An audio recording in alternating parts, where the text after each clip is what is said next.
नमस्कार दोस्तों, सभी साथियों का लाइव विद्यालय के यूट्यूब चैनल पर स्वागत है। मैं आपके साथ भुवनेश कुमार जुड़ चुका हूं। दोस्तों, आज हमारा इंटर की क्लास फिजिक्स का आज बहुत ही शानदार टॉपिक स्टार्ट कर रहा हूं, जिसमें आज हम एग्जाम में पूछने वाला जो डेरिवेशन होता है वो आज उसकी हम चर्चा करेंगे। क्या क्वेश्चन एग्जाम में पूछता है। क्वेश्चन पूछता है कि किसी वैद्युत द्विध्रुव के कारण अक्षीय स्थिति में किसी बिंदु पर वैद्युत क्षेत्र की तीव्रता का व्यंजक प्राप्त कीजिए। तो दोस्तों, हम इसे मौखिक कैसे याद रखें और यह हमें कैसे याद रह पाएगा, तो उसके लिए मैं आपके लिए कुछ कॉन्सेप्ट देता हूं, जिससे आप बहुत ही आसानी के तरीके से वी के कॉन्सेप्ट से उसको आप याद कर सकते हैं। तो इस डेरिवेशन को सॉल्व करने के लिए बच्चों हम क्या इसको ऐसा कॉन्सेप्ट दें जिससे कि ये याद हो जाए। तो इसका जो कॉन्सेप्ट होगा मैं इधर लिख रहा हूं, बी के कॉन्सेप्ट। कौन सा कॉन्सेप्ट? वी के कॉन्सेप्ट। वी के कॉन्सेप्ट से आप कैसे उसको याद कर सकते हैं, उसकी ट्रिक क्या है। आप उसको याद करोगे, अच्छा 12 घंटा तू कल्पा रोले। इसका मतलब क्या है? अच्छा का मतलब है अक्षीय स्थिति। कौन सी स्थिति बच्चों? अक्षीय स्थिति। और E1 का मतलब क्या है कि E1 बराबर 1/4 पाई एप्सिलॉन 0 के 1/4 पाई एप्सिलॉन के और Q upon R minus L का वर्ग। और एक बार आप E2 बराबर ले लोगे, E2 बराबर हो जाएगा 1/4 पाई एप्सिलॉन 0 के और Q upon R plus L का वर्ग। घटा का मतलब क्या है? घटा का मतलब है कि E बराबर E1 माइनस E2। टू का मतलब क्या है? टू। का मतलब क्या है? Q। L का मतलब क्या है? L। और पा का मतलब क्या है? बराबर P। और इस रोले का मतलब क्या है? इस रोले का मतलब है कि यदि R square is greater L, तो R की तुलना में L को छोड़ दें। केवल आपको इतना बी के कॉन्सेप्ट याद करना है और आप इस बी के कॉन्सेप्ट के तहत पूरा ही आर्टिकल 2-1 मिनट में क्या कर सकते हैं? सॉल्व कर सकते हैं बच्चों। तो हम बच्चों इसके डायग्राम की बात करते हैं। तो बच्चों, इसका जो डायग्राम होगा, हमने माना कि एक वैद्युत द्विध्रुव है ए बी। कौन सा वैद्युत द्विध्रुव है? A B. तो इस पर क्यू आवेश ले लें और इस पर हम प्लस क्यू आवेश। तो वैद्युत द्विध्रुव आरोहण क्या होता है कि प्लस क्यू या माइनस क्यू दो सजातीय या विजातीय आवेशों से मिलकर बनने वाला जो सिस्टम होता है वो वैद्युत द्विध्रुव होता है। इसका हम मिडिल पॉइंट O मान लेते हैं और इनके बीच की दूरी कितनी मान लेते हैं? L। और इसके मिडिल पॉइंट से R दूरी पर एक बिंदु क्या मान लेते हैं? P मानते हैं। कहां से? इसके मिडिल पॉइंट से R दूरी पर हम एक बिंदु क्या मान लेते हैं? P, जिस पर हमें वैद्युत क्षेत्र की तीव्रता ज्ञात करनी है। तो होता क्या है बच्चों, हमें वैद्युत क्षेत्र की क्या करनी है? तीव्रता ज्ञात करनी है। तो इस माइनस क्यू के कारण E1 और इस प्लस क्यू के कारण E2। ठीक है, ये आपका डायग्राम बन जाएगा। जब आप प्लस क्यू आवेश से देखोगे तो यहां से यहां तक जो दूरी होगी वो R प्लस एल होगी। और आप इस बिंदु B से देखोगे तो R माइनस एल दूरी। ठीक है, ये आप इस तरह से अक्षीय स्थिति का आप डायग्राम बच्चों तैयार कर सकते हैं। अब इसकी बात आती है कि इसकी हम डेफिनेशन की बात करें तो डेफिनेशन क्या हो सकती है इसकी। तो डेफिनेशन के लिए मैं इधर लिखता हूं। डेफिनेशन हम क्या लिख सकते हैं, क्या इसकी डेफिनेशन हो सकती है, तो चर्चा करते हैं। तो हम लिखेंगे यहां से प्रूफ की बात कि माना वैद्युत द्विध्रुव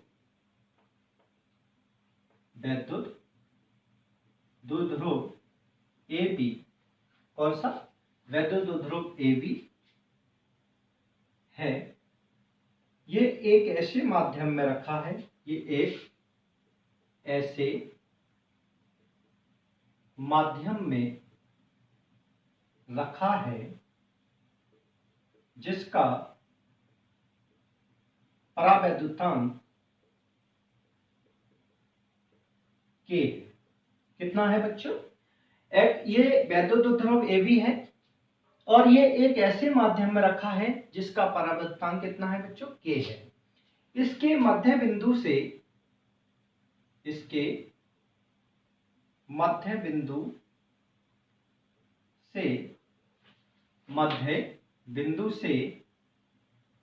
बिंदु बच्चों क्या है, मध्य बिंदु ओ से r दूरी पर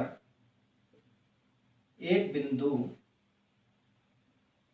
P अक्षीय स्थिति में स्थित है। अक्षीय स्थिति में क्या है, स्थित है, जिस पर वैद्युत क्षेत्र की तीव्रता ज्ञात करनी है। वैद्युत क्षेत्र की तीव्रता क्या करनी है, ज्ञात करनी है। ठीक है, तो आप इतनी डायग्राम को बनाएंगे और डायग्राम बनाकर बच्चों क्या लिख दोगे, इतनी डेफिनेशन लिख दोगे। अब हम इसका प्रूफ स्टार्ट करते हैं कि इसका प्रूफ कैसे हम इसको आंसर सॉर्ट आउट करेंगे। ये बात अच्छा की लिख दी बच्चों। इस बी के कॉन्सेप्ट के तहत अगर हम देखें तो हमने जो स्टोरी लिखी है, जो हमने इसका एक्सप्लेन किया है, वो किसके लिए किया है, अक्षीय स्थिति के लिए। ठीक, तो अच्छा का मतलब तो कंप्लीट हो गया। अब हमारा मतलब क्या है, अब क्या आएगा उसके ऊपर हम चर्चा करेंगे। अब तब के बाद जब ज्ञात करनी है तो उसके लिए क्या होता है ये देखते हैं। अब क्या करेंगे, E1 का मतलब क्या है कि वही प्लस क्यू आवेश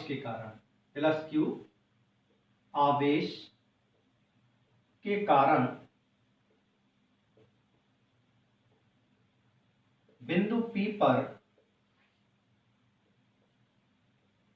वैद्युत क्षेत्र की तीव्रता।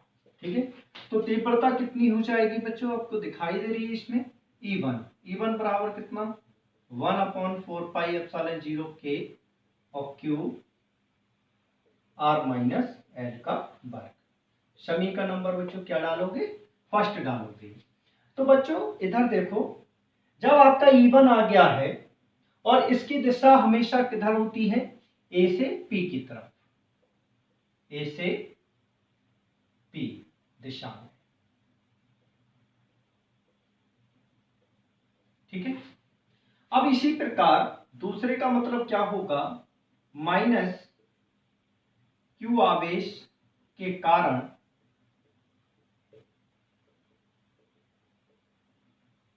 बिंदु P पर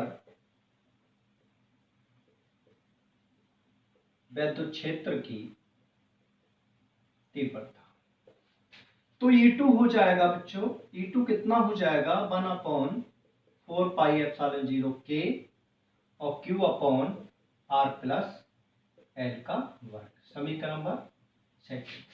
तो बच्चों आपको इस डायग्राम में दिखाई दे रहा है कि E2 की डायरेक्शन किधर है, P से V की तरफ। तो P से V दिशा में। ठीक है, कौन सी दिशा में है, P से V की दिशा में है। तो इतना तो आप क्लियर हो पाया कि प्लस क्यू आवेश के कारण तीव्रता कितनी है, माइनस क्यू के कारण कितनी है। अब हम देखते हैं कि इस बिंदु P पर प्लस Q के कारण देखा तो E1 और माइनस के कारण देखा तो E2, लेकिन इनका जो रिजल्ट देखा जाए तो हमेशा अगर मैं आपको बताऊं तो यहां पर इसमें जो कंडीशन होगी, हमेशा E1 का मान जो होगा वो E2 से बड़ा होगा। E1 का जो मान होगा बच्चों वो हमेशा E2 से क्या होगा, बड़ा होगा। मैंने आपको वहां लिख भी दिया है कि E1 का मान जो होता है वो E2 से बड़ा होता है अक्षीय स्थिति में। कौन सी स्थिति में? अक्षीय स्थिति में। ठीक, तो आपने यहां तक देखा कि भाई दोनों के कारण तो हमने आवेश देख लिया। अब हम कहां पहुंच रहे हैं? घटा पर। घटा मतलब क्या है कि जब E1 का मान E2 से बड़ा है तो कितना अंतर है? तो हम कहेंगे कि बिंदु P पर किस पर? बिंदु P पर कुल वैद्युत क्षेत्र की तीव्रता E1 और E2 के डिफरेंस के बराबर होती है। यानी कि बिंदु P पर कुल वैद्युत क्षेत्र की तीव्रता E1 और E2 के डिफरेंस के बराबर होती है। ये बात यहां से निकल कर आई। वही बात हमने यहां लिख दी है कि भाई E1 का मान जो होगा वो E2 के क्या होगा, बराबर होगा। तो बिंदु P पर कुल वैद्युत क्षेत्र की तीव्रता, तो कुल वैद्युत क्षेत्र की तीव्रता कितनी हो जाएगी बच्चों? E बराबर हो जाएगी E1 माइनस E2। इतनी बात आप यहां तक समझ पाए होंगे। तो मैं मिटाता हूं। जिस किसी को नोट करना है, स्क्रीनशॉट लेना है, वो आप स्क्रीनशॉट ले सकते हैं। ठीक है, आगे बढ़ता हूं।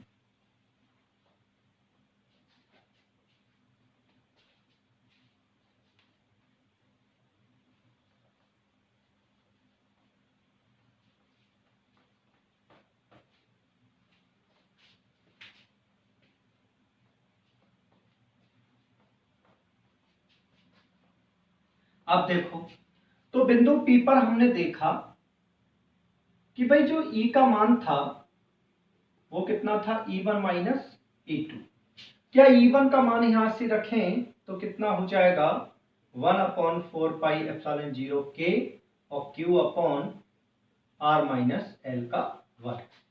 यहां पर देखा जाए तो 1/4πε0 K और Q upon R plus L का वर्ग। यहां से कुछ कॉमन बच्चों आ रहा है, जैसे Q अपॉन 4πε0 K और यहां बच्चा R माइनस L का वर्ग और R प्लस L का। ठीक है, ऐसा लग रहा है कि यहां पर एलसीएम आएगा, इसकी मल्टीपल इसमें और इसकी मल्टीपल इसमें।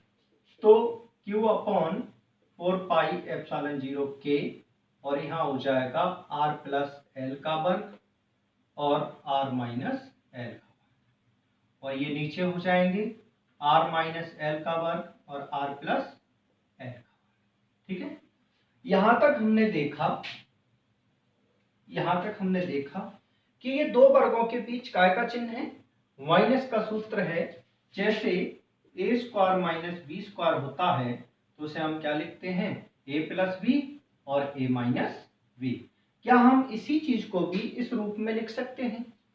तो हमने देखा कि इसको हम जब लिखते हैं तो E बराबर 1/4πε0 K, और ये दो वर्गों के बीच माइनस का चिन्ह है तो एक दफे हम क्या करेंगे, इन्हें जोड़ लेंगे, R minus L, R plus L, R minus L।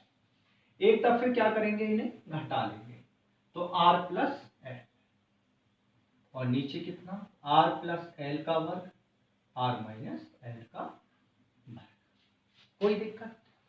अब देखो, यहां ऐसा लग रहा है L से L कट रहा है, R से R कट रहा है, तो E बराबर बचा 1/4πε0 K और R कितना बचा? 2R। L और L कितना बचा? 2L, और यहाँ हो गया r प्लस एल का वर्ग r माइनस एल का वर्ग। ठीक है, अब हमारी जो बात बची है, घटा का मतलब खत्म हो गया। अब क्या रह गया, 2l की जगह हम कितना लगा सकते हैं, p लगा सकते हैं। 2ql की जगह कितना लगा सकते हैं, p लगा सकते हैं। जब 2ql की जगह p लगा सकते हैं तो 2ql ये है, इन दोनों की जगह हम क्या लगा सकते हैं बच्चों, p लगा सकते हैं। तो ये हमारा जो बच्चा है वो बच्चा 1/4 पाई एप्सिलॉन 0 k और 2r और p upon r plus L का वर्ग और r माइनस एल का वर्ग। ठीक है, ये हमारी कंडीशन यहाँ तक क्या हुई है, बची है। जब ये कंडीशन हमारी यहाँ तक बची है तो आगे क्या करते हैं। ठीक है, अब क्या होगा कि अब यहां से हमारी क्या बात हुई है, कल्पा का मतलब तो खत्म हो गया। अब कौन रह गया है, रोले रह गया है। कौन रह गया है, रोले रह गया है। जब रोले रह गया है तो हम इसे क्या करेंगे कि यदि r square is greater L square तो r की तुलना में l को छोड़ देगा। जब l को छोड़ेंगे तो E बराबर हो जाएगा 1/4 पाई एप्सिलॉन 0 k और 2r p अपॉन l जो छोड़ दिया तो बच्चा r स्क्वायर और r स्क्वायर, एक r से एक r कैंसिल, तो ये कितना हो गया, E बराबर 1/4 पाई एप्सिलॉन 0 k और 2p बट्टे r की क्यूब। या तो आप ही छोड़ सकते हैं या फिर आप सदिश रूप में इसे लिखें। कौन से रूप में लिखें इसे, सदिश रूप में। बच्चों कौन से रूप में लिखें इसे, सदिश रूप में। लेकिन एक चीज और बता दूं, अगर आप निर्वात के लिए लिखते हैं, किसके लिए लिखते हैं, निर्वात के लिए। जब निर्वात के लिए लिखते हैं तो k बराबर 1 हो जाएगा, तब फार्मूला आपका बचेगा 1/4 पाई एप्सिलॉन 0 और 2p बट्टे r की क्यूब। आप ये लिख सकते हैं। इसका मात्रक क्या हो जाता है, न्यूटन प्रति कूलम। या फिर आप क्या करेंगे, इसे आपको लिखना है सदिश रूप में। कौन से रूप में, सदिश रूप में। तब सदिश रूप में लिखने के लिए क्या हो जाता है, ई वेक्टर बराबर 1/4 पाई एप्सिलॉन 0 k और p वेक्टर बट्टे r की क्यूब। यह आपका फार्मूला हो जाएगा, रूट मात्रक न्यूटन प्रति कूलम। तो मैं समझता हूं कि इतनी बात आपको क्लियर हो पाई होगी। अब इसका मतलब क्या होता है, इसका मतलब होता है कि जो वैद्युत क्षेत्र की जो तीव्रता आई है वो अक्षीय स्थिति में है, और इस प्रकार इस अक्षीय स्थिति में इस वैद्युत क्षेत्र का या इस वैद्युत क्षेत्र की जो दिशा होगी वो हमेशा जिधर वैद्युत ध्रुव आघूर्ण की दिशा होगी उधर ही इसकी दिशा होगी। तो हम कह सकते हैं कि इसकी जो दिशा होती है वो हमेशा ऋण आवेश से धन आवेश की ओर होती है। अक्षीय स्थिति में हमेशा ऋण आवेश से धन आवेश की ओर इस वैद्युत क्षेत्र की दिशा होती है। तो साथियों मैं समझता हूं कि यह आपको बहुत ही क्लियर और बहुत ही आसानी से समझ में आएगा। अगर कोई भी बात समझ में ना आए तो आप कमेंट में लिखना, उसके लिए मैं फिर दोबारा लेक्चर तैयार करूंगा और आपको ये याद करा के ही रहूंगा। तो धन्यवाद, आज के लिए इतना ही। कल मुलाकात करते हैं नई वीडियो के साथ। धन्यवाद।